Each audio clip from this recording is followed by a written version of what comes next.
దయగల మా స్వామి మహేశయ నీ బంగారు పాదములకి నీ వందనాలు ఉచితమైన కృపను బట్టి దాన్ని బట్టి ప్రార్థిస్తున్నాం తండ్రి. ఇప్పటి వరకు ఆరాధన ఖర్చులో తోడుండి నీ నామానికి మహిమకరంగా ఆశీర్వాదకరంగా మార్చి నడిపించిన దాన్ని బట్టి నీకు వందనాలు ప్రభావ. వాక్య భాగంలో కలుచుండగా వాక్య మర్మాలను మౌనంతో మాకు తెలియచేయండి. ఒట్టివాడిని మట్టివాడికి నిలబడుచుండగా ప్రభా కొద్ది నిమిషాలు నన్ను చిరువు చాటున మరుగుపరచండి. నా నోటిని మీ బోలుగా వాడుకున్నాను ఆయన మీరు చెప్పిన ప్రభా. నిలబడి వారు మాత్రం మీరు కానీ మాట్లాడేది మీరు కాదు. ఆయా గడియల్లో పరిశుద్ధాత్మ దేవుడు మాట్లాడతారని చెప్పు. పరిశుద్ధాత్మ దేవ మీరే నాతో మాతో మాట్లాడండి. మాకు కావాల్సిన వర్తమానం మాకు దయచేయండి ప్రభా. మా హృదయాలకు ఎలాంటి వర్తమానం కావాలో మాకు సూటిగా తేటగా నాతో మాతో మీరు మాట్లాడండి. వినగలిగిన చెవులు గ్రహించుకున్నది మాకు దయచేయండి. ఎదురాత్మను వ్యతిరేకతను తిరుగుబాటు స్వభావం ప్రతి ఒక్క యాంటీ స్పిరిట్ మీరు బంధించండి. ఈ స్థలంలో మీ ఆత్మశాత అభిషేకించండి. ఆయన వచ్చి వీళ్ళందరినీ మీరు దీవించండి. ఈ మైక్ ద్వారా వింటున్న వారిని కూడా దీవించండి. రావాల్సిన వారు త్వరగా వచ్చేటప్పుడు సహాయం చేసి మీ కృప దయచేయండి. నీవే మా దేవుడము సజీవుడు రుజువుపరచుకోండి. యేసుక్రీస్తు నామములో అడిగి వేడుకుంటున్నాం తండ్రి, ఆమేన్. మంచిదండి, మీ అందరికి వందనాలు. మనందరం కూర్చున్నట్లయితే మన పరిశుద్ధ గ్రంథం నుంచి సామెతల గ్రంథము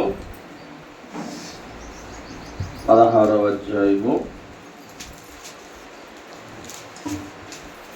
సామెతల గ్రంథము 16వ అధ్యాయము 16వ వచనం నుంచి చదువుకుందాం. అపరంజిని సంపాదించుట కంటే జ్ఞానము సంపాదించుట ఎంతో శ్రేష్టము. వెండిని సంపాదించుట కంటే తెలివిని సంపాదించుట ఎంతో మేలు. చెడుతనమును విడిచి నడుచుటయే యథార్థవంతులకు రాజమార్గము. తన ప్రవర్తన కనిపెట్టువాడు తన ప్రాణమును కాపాడుకొనెను. నాశనములకు ముందు గర్వము నడుచును, పడిపోవుటకు ముందు అహంకారమైన మనసు నడుచును. గర్విష్ఠులతో దోపుడు సొమ్ము పంచుకొనుట కంటే దీన మనసు కలిగి దీనులతో పొద్దు చేయట మేలు. ఉపదేశమునకు సెవియొక్కువాడు మేలు నందును, యెహోవాను ఆశ్రయించువాడు ధన్యుడు. చాలండి. ఎవరంటే ధన్యులు? ఎవరు? యెహోవాను ఆశ్రయించిన వారు ధన్యులు. మనం ధన్యులమేనండి. అంటే మీకే నమ్మకం లేదా? పెద్దలు చెప్తారు ఏంటంటే బొంకినాక వాడు ఎట్టుండాలంట, అదే అబద్ధం చెప్పిన ఎట్టుండాలంట, అతికినట్టు ఉండాలంట. ఇప్పుడు దేవుణ్ణి వెంబడించేవారు నమ్ముకున్న వారు ధన్యులు. మనం అదేనా అన్నప్పుడు మాట వస్తున్నా కొన్ని అవునండి మేము అదే అని కూడా అన్నారు అంటే ఎంత అవివేకంగా అజ్ఞానంగా ఉన్నామో చూడండి. మరి ఏది అవునా కదండి? మనం ఏమన్నా ఇప్పుడు అసలు ఆయన ఏమంటున్నాడు? యెహోవాను ఆశ్రయించిన వారు ధన్యులు. ఆయన అనుకోమని ఒప్పుకుని విడిచిపెట్టుకున్నవాడు, తప్పిదమును ఒప్పుకున్నవాడు కూడా ధన్యుడే. మనము ఇంకా కప్పుకునేవారిగా ఉంటున్నాం. పాపాన్ని ఒప్పుకోవటానికి ఇష్టపడట్లా. ఆయన ధన్యతలోకి మనం వెళ్ళాలంటే ప్రతి అవధేయతను విడిచి ముందుకు సాగాలి. ఇంటికి రంగేంచాలంటే ఉన్నదానికి ఉన్నట్లుగానే రంగేపిస్తారా? ఏం చేస్తారు? ముందు శుభ్రం చేసి తుడుస్తారు. ఆ తర్వాత ఎక్కడన్నా పాడైపోయిన ప్లేస్లు పొక్కుపోయి ఏమైనా ఉంటే దాన్ని నీరేసి శుభ్రం చేసి దాన్ని మళ్ళా కొత్త ఇల్లుగా తయారు చేస్తారు. అలాగే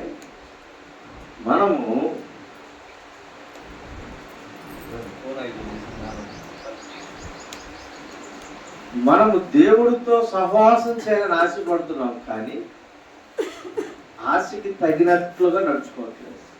ఆయనేమో మీరు నన్ను వెంబడించండి అంటున్నాడు. మనం వెంబడించడానికి ఇష్టపడుతున్నాం. ఎలా వెంబడిస్తున్నాం?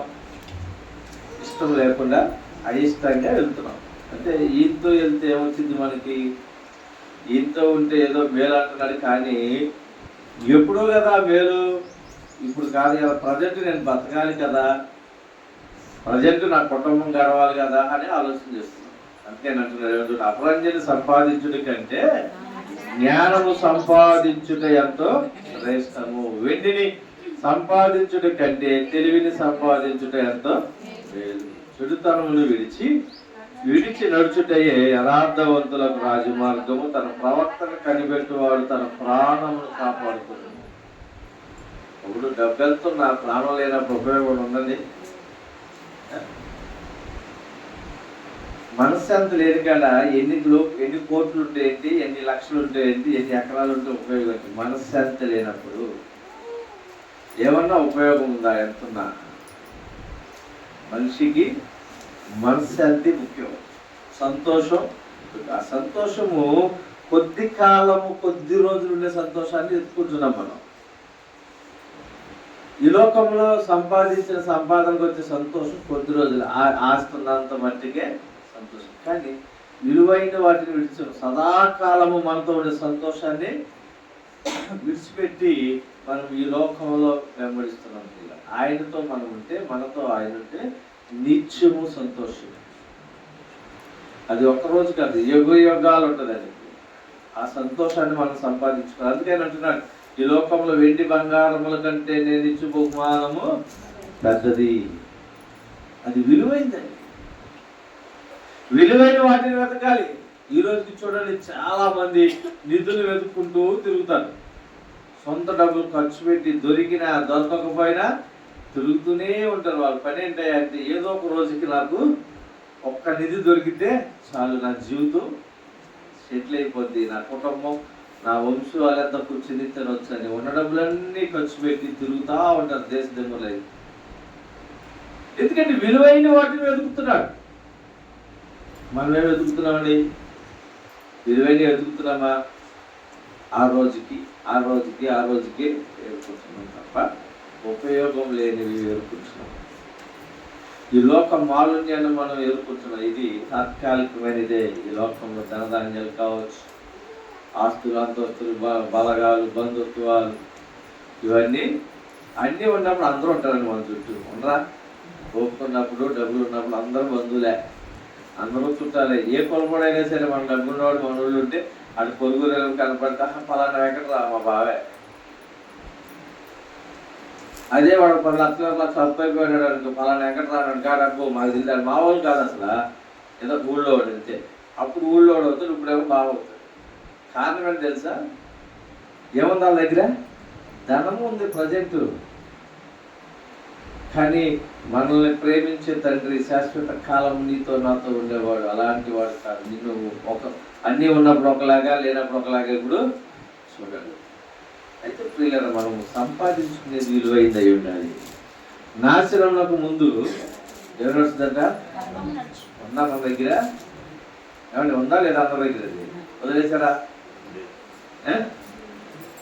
పడిపోవుటకు ముందు అహంకారమైన మనసు నడుచును. ఈ రెండింటిని మనం పరిశీలన చేసుకుంటూ ఉండాలి. అన్నీ ఉన్నదట, ఎవరిది? ఏమీ లేనిది ఇస్తరాట్లే. మళ్ళీ మీరు మమ్మల్ని అంటాడు అనుకున్నారు. ఇప్పుడు బంతి మీదకి వెళ్ళి భోజనానికి వెళ్ళినప్పుడు వెళ్ళగానే ముందు ఏం చేస్తారు? ఇస్తరాకు వేస్తారు. ఏం కానీ దాని మీద ఏం చేస్తాం మనం? ఏం చేస్తాం? అడుగు కూర్చుంటాం. ఎందుకు?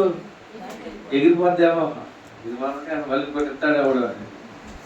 తర్వాత రాగానే చక్కగా ఒక స్వీట్, హాట్ పెట్టి, బిర్యానీ పెట్టి, అన్ని పెట్టి నాకు చేస్తాం. ఇంకా ఆకును చూస్తాం మనం. అసలు నిజంగా చెప్పండి, వీళ్ళు పెట్టనని చెప్పు ఆకు మీద ఉంటుంది మన మనసు అంతా. వీళ్ళు పెట్టాక ఆకు మీద ఉంటుంది మన మనసు. దేని మీద ఉంటుంది? పెట్టిన ఆటి మీద ఉంటుంది. స్వీట్, హాట్, బిర్యానీ ఆటి మీద ఉంటుంది. ఎందుకని? అవి మళ్ళీ లేట్ అయిపోతే, తిష్టం ఆలస్యం అయిపోతే మళ్ళీ వదిలేయాలేమో, ఇది ఎక్కడికి ఎగిరిపోదు. అలాగే మనం ఏం చేసామంటే, క్రైస్తవులోకి వచ్చినప్పుడు బాప్తిసం తీసుకోకముందు అమ్మో అక్కడ తప్పిపోతానేమో, జారిపోతానేమో భయముతో దేవుడి వైపు చూసి విశ్రాంతి పట్టుకున్నట్లుగా చూసాం.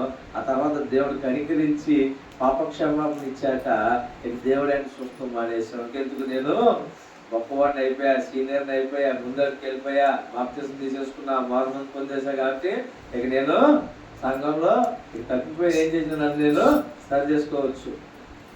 ఇక దేవుడితో పని లేదు అన్నట్లుగా అయిపోయింది. దేవుడు వైపు చూడాలి. మనం ఖాళీ పాత్రగా ఉన్నప్పుడు నిన్ను నన్ను ఆయన పట్టుకున్నాడు. మనం ఖాళీగా ఉండి అటు ఇటు దిక్కు లేకుండా ఎగిరిపోతూ ఏంటి సంచారమైనటువంటి సంచలమైన మనసుతో తిరుగుతున్నప్పుడు ఆయన నిన్ను నన్ను రక్షించి పట్టుకుని ఆయన ఆత్మచేత మనల్ని అభిషేకించి మనల్ని ఈ రోజు ఇలా ఈ స్థలంలో కూర్చుని ఆయన ఆరాధించడానికి మనకు అవకాశం ఇచ్చాడు. మనం అనుకుంటున్నాం నాకు ఖాళీగా లేదు, నేను అన్ని నింపుకున్నాను కాబట్టి నేను ఎట్టయినా ఉండొచ్చు, నేను బైబిల్ చదివేస్తున్నాను, అన్ని చేసేస్తున్నా కాబట్టి నాకు అన్ని ఏమి ఉంటుంది. ఆయన అంటున్నాడు మనము మనిషి చనిపోయే వరకు నేర్చుకునేవాడే. ఈయన మాస్టర్ కాదు, ఎప్పుడు ఆయనే మాస్టర్. ఎప్పుడు ఎవరైనా ఎంత సీనియర్ పాస్టర్ అయినా 1,00,000 మంది ఉన్న సంఘం పాస్టర్ అయినా నేర్చుకోవాల్సింది. ఏదో పొలం దేవుడు ప్రతి ఒక్కరికి నేర్పుతూనే ఉంటాడు. అయితే నేర్చుకునే వారికి మాత్రమే నేర్పుతాడు, నేర్చుకోలేని వారికి ఎంతకాలం చెప్పినా ఉంటుంది. అది పెద్దలు చెప్తారు. మనిషికి ఏమంటారు, మనిషికి ఒక మాట, ఇంకో దానికి ఏదో దెబ్బ, దేనికి కొట్టుకోక దెబ్బ. ఎందుకని కొట్టుకి దెబ్బ, మనిషికి మాట? చెవు గలవాడు వినుగాక. వింటలేదంటే మనకే చెవులను కూడా వినడు వాడు ఎవరు లెక్క. ఎన్నిసార్లు చెప్పిన ఇంట్లో వీళ్ళు మూర్ఖులు ఎవరు, నువ్వు పశువుగా మాట వినవాడటం అన్నా మనం. అంటే ఇప్పుడు మనం ఎవరు, ఇప్పుడు ఎన్నిసార్లు చెప్పినా వింటలేదంటే ఎవరు మనం? ఇప్పుడు మనుషులైనా.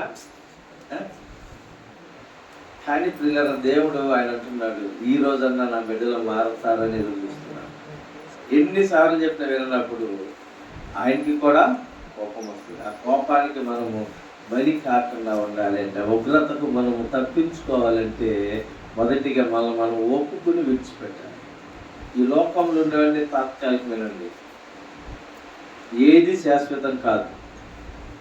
ఈ లోకంలో ఉన్న తల్లిదండ్రులు శాశ్వతం కాదు, భార్యకు భర్త కాదు, భర్తకు భార్య కాదు, బిడ్డలకు తల్లులు కాదు.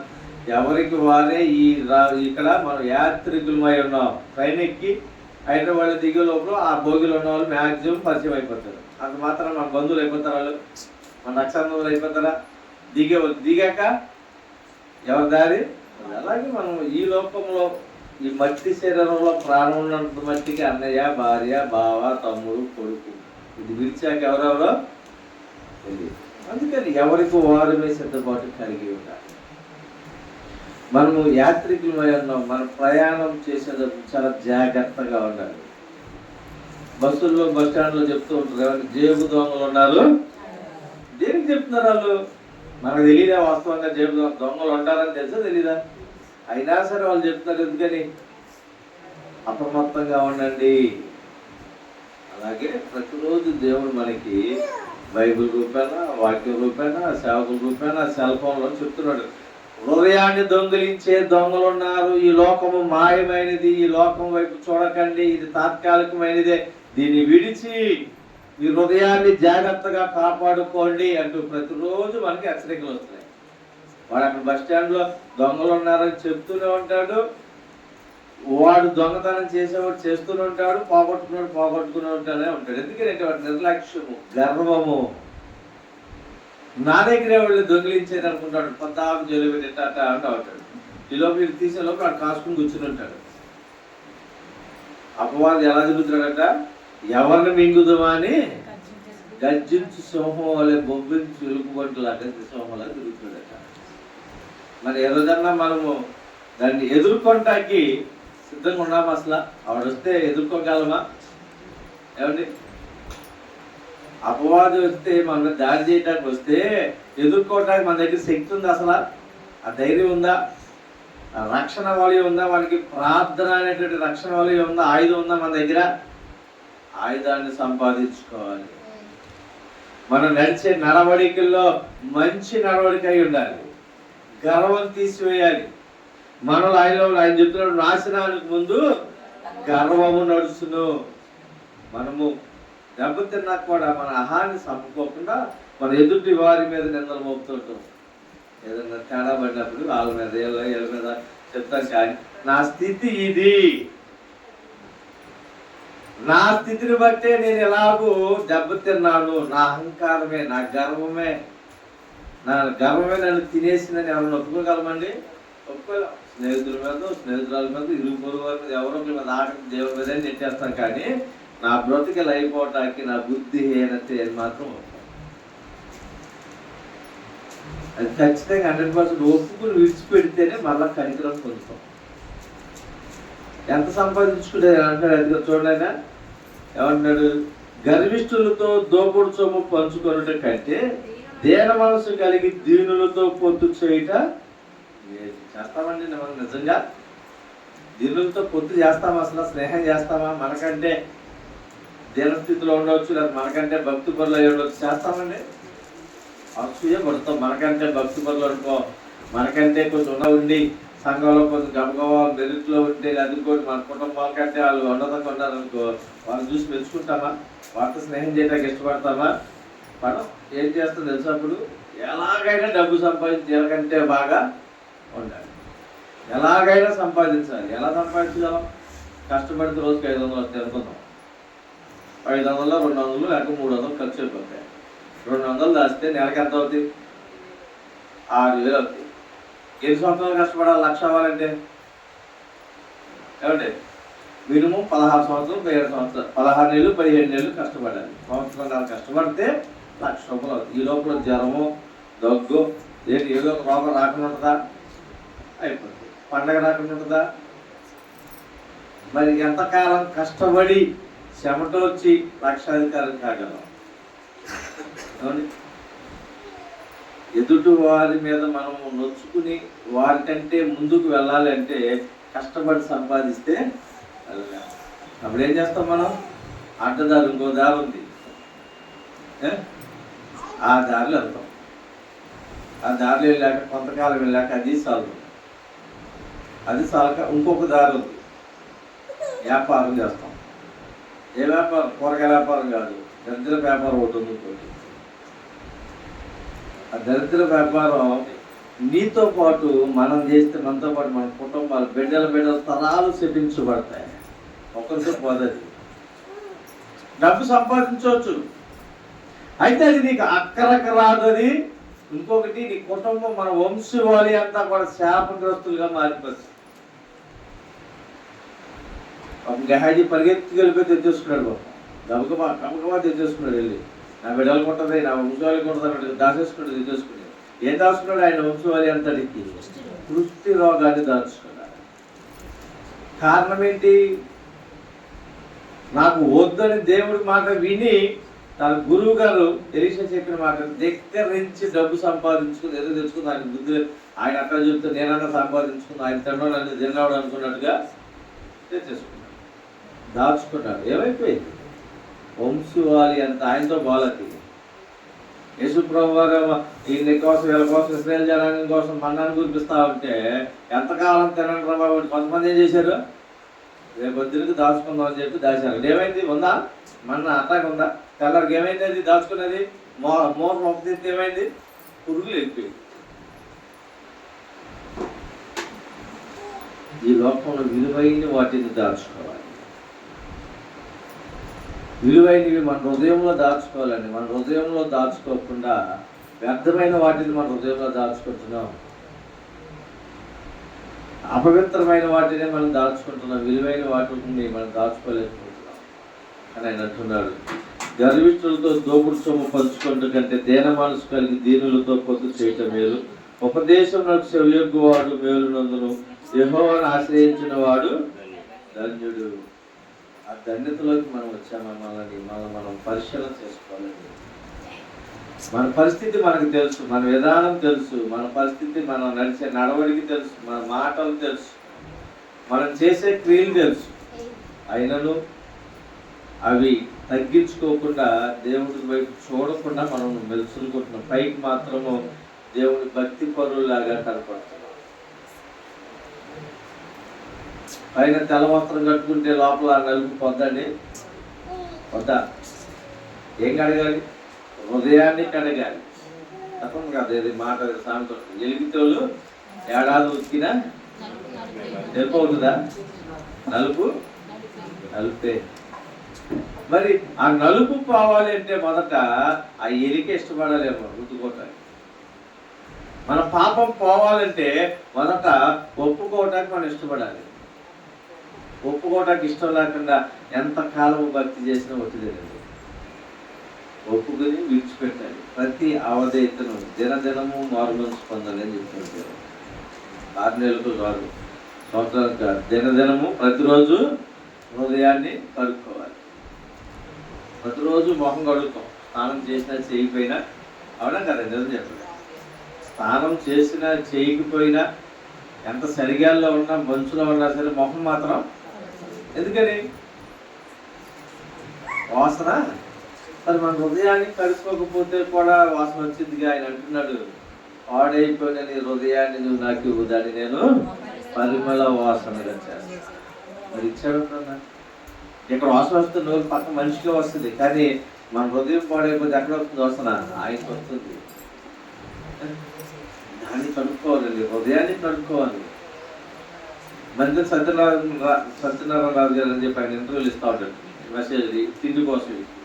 ఆయన 6 సంవత్సరాలు మొహమే కడగలేదు. అంటే మొహం కడగడానికి మాత్రం నోరు వాసన రాదు అని చెప్పడానికి ఆయన అంతే. ఈ శరీరాన్ని శుద్ధి చేయడానికి మాత్రాన బాడీ అపవిత్రం అయిపోదు లోపల. అంటే తినే విధానం వేరు, మనం తిండిని బట్టే బాడీ పాడైపోతుంది. కానీ అలవాట్లు, స్నానం చేస్తేనో మొహం కడుక్కోపోతేనో స్నానం చేయకపోతేనో ఒళ్ళు పాడైపోతుందని చెప్పుకొచ్చారు. అది స్నానం చేయొద్దని చెప్తాడు. అది మా వాడే నడపకుండా డాడీ 3 రోజులు ఒకసారి చేయాలి స్నానం. మా వాడికి అంటాడు అట్టండి. సబ్బే రుద్దు కూడా అంటే ఒక కొన్ని సంవత్సరాలు నుంచి మాకు తెలిసా మా తాత కూడా సబ్బు రుద్దుకోలే. ఎప్పుడు శరీరం మీద ఒక్కొక్క వెళ్ళాలి. అంటే మనం తినే తిండి మన అలవాట్లు మార్చుకోవాలి. అంతేగాని ఫ్యాషన్గా ఉంటే ఇది రుద్దుకుంటే సూపర్, ఈ సబ్బు రుద్దుకుంటే దురదరాదు, ఈ సబ్బు రుద్దుకుంటే తెల్లగా అవుతాం, అయినా వచ్చి మార్చు. వాక్యము విన్నప్పుడు నేను ఎలా ఉండాలి అలా ఉండాలి అనుకోవటం కాదు, ఉండి చూపించాలి. రిజల్ట్ కావాలి. మన వాక్యం విన్న వాక్యానికి రిజల్ట్ కావాలి. మన జీవితంలో క్రియ జరిగితే మరొక వారం వచ్చేటప్పటికి ఇదిగా నా జీవితంలో ఇలాంటి కార్యం ఉండేది, మీరు మరలా వారం వచ్చాక నేను విన్న వాక్యాన్ని బట్టి నేను ప్రార్థన చేసుకున్నాను, దేవుడు నాకు కార్యం చేశాడు. రిజల్ట్ ఏది మన దగ్గర? ఎవరి దగ్గర రిజల్ట్ వస్తుందా? సాక్ష్యం చెప్పండి అమ్మ ఎవరు చెబుతారంటే అందరూ కొయ్యి బొమ్మలా నుంచుంటారు. ఆ కాసేపు కొయ్యి బొమ్మలు అయిపోతారేమో నాకు అర్థం కాదు. దేవుడు ఆత్మ పిలిచేస్తాడేమో ఆ కాసేపు అందరికి. ఒక్కొక్కళ్ళు వేసినారు. దేవుడు మీ పక్షాన్ని ఏం కార్యం చేయట్లేదు ఎప్పుడు. మరి ఎందుకని చెప్పలేదు? ఏంటి నిర్లక్ష్యం. అది ఎవడన్నా ఒక 5,000 అప్పించాడు అనుకోండి, దేని స్థితిలో ఎంతమంది జీవితం కనపడనందరూ జీవితం అడగపోయినా కూడా ఆ నుంచుంటే వెళ్ళి ఇప్పుడు అమ్మయ్యా ఇప్పుడే వాళ్ళు కట్టి వస్తారు. ఎక్కడే తమ నాయన ఇచ్చారు, దేవుళ్ళగా వచ్చి ఇచ్చేది. వాళ్ళ పరిస్థితి ఏంటంటే అడగకపోయినా జీవితం. ఒక నుంచి 5,000 ఇస్తే తెల్లారి వాళ్ళు తిరిగి ఇచ్చేయి, తిరిగి ఇచ్చేయి పూర్తిగా నీకు ఇలా. కానీ దేవుడు తిరిగి ఇవ్వమనకుండా ఇస్తున్నాడు నీకు నాకు. మనందరికి ఏది కావాలంటే ఎంత కావాలంటే ఇస్తున్నాడు. ఈ ప్రాణాన్ని ఈరోజు మనం సజీవులుగా ఉన్నాడు ఆయన ఇచ్చినప్పుడు ఆయన తిరిగమన్నాడు. అన్ని ఆయన పిలుస్తాను, ఆ పిలుపు తగినట్లుగా మీరు నడుచుకోవాలి చాలా అంటున్నాడు. పిలుపుకి తగినట్లుగా మీరు సిద్ధపడి ఉండండి. సిద్ధపడకపోతే మన కర్మ అది, మనం ఎవరైనా చేసేది. జాగ్రత్త కాసింది, మంచి ఎరువేసాడు, పంట పండింది, అది తిందాల పెద్దదైన అయినా పడుతులా. రోజు చూస్తున్నాడు, పండిద్దేమో తిందాము కోసుకుందాం పడుతులా. దాన్ని చూసి చిరాకు గురించి పండుగలను వదిలేసాడు. 4 రోజుల తర్వాత ఈ సొంత మానేసాడు. చెట్టు అంటే కాయ కొద్దామని పండుతులేదని పండిపోయింది. ఈ సొంత మానేశాడు. ఏమైతుంది? అక్కడే ఉంటుందా? ఇంట్లో ఉంటుందా? ఏమవుతుంది? ఎక్కడ పడింది? దేని పాలవుతుంది? అంటాను చూసారా, భూమిలో కొంచెం పన్నీరని. అలాగే దేవుడు వదిలేస్తే మన బ్రతుకు పనికి రాకుండా, ఆ పండు ఎలా ఇసుకలో పడి మళ్ళీమైపోతుంది, ఎవరికి ఉపయోగం లేకుండా మన బ్రతుకు కూడా అలాగే అయిపోతుంది. జాగ్రత్త. మనకి ఇచ్చిన బ్రతుకు నలుగురికి మాదిరికరంగా ఉండాలి. ఆస్తి సంపాదించుకోవడానికి పరుగులు పెట్టదు, ఆత్మను సంపాదించుకోవడానికి పరుగులు పెట్టదు. నీతి కొరకు ఆకలి దప్పికెళ్ళగలవారు ధన్యులు. ఆస్తి కొరకు ఆకలి దప్పికెళ్ళగలవారు ధన్యులు అని చెప్పలా. చెప్పండి అక్కడ. నీతి నిమిత్తం హింసించబడు తప్పులేదు, మాట పడు తప్పులేదు, దెబ్బ పడు తప్పులేదు. ఏదో ఒక రోజు అది తిరిగి దేవుడు ఎవరికి అప్పచెప్పలేక వారికి ఎవరి క్రియలకు తగినటువంటి ప్రతిఫలం వారికి నేను ఇస్తాను అంటున్నాడు. దానికి తగినట్టుగా మనం నడుచుకోవాలి, ఆయన్ని వెంబడించాలి, ఆయన మాటలను మనం శిరస వహించాలి. ఆయన ఎప్పుడైతే మనము ఆయనతో ఉంటామో, ఆయన ఆశ్రయిస్తామో అప్పుడు మాత్రమే మనం ఆశీర్వదించబడతాం, దీవించబడతాం. మనందరము కూడా ఆశీర్వాదకరంగా మార్చబడాలని ప్రార్థన చేసుకుందాం. ఈ లోకం ఉన్న వెండి బంగారముల కంటే, ఈ లోకంలో ఉన్న వెండిని కంటే, అపరంజి కంటే మేలైన దానిని ఎదుర్కోవడం నేర్పించమని అడుగుదాం. ప్రతి ఒక్కరము ప్రార్థన చేసుకుందాం. ప్రతి ఒక్కరము ప్రార్థన చేసుకుందాం. అలాగే